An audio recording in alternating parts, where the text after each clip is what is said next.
সৌদিতে বাতিল হয়ে যাচ্ছে প্লাস্টিকের আকামা কার্ড।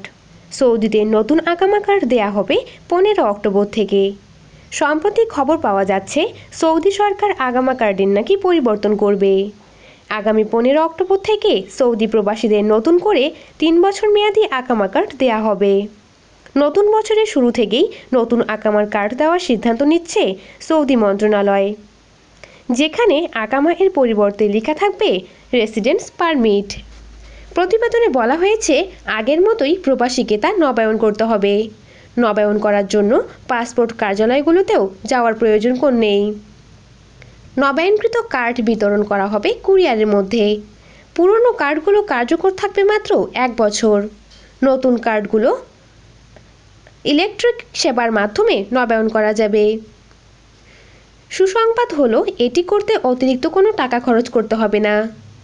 বেশ কয়েকদিন ধরে আমরা আকামা কার্ড জালিয়াতি হবে এমন খবর পাচ্ছিলাম।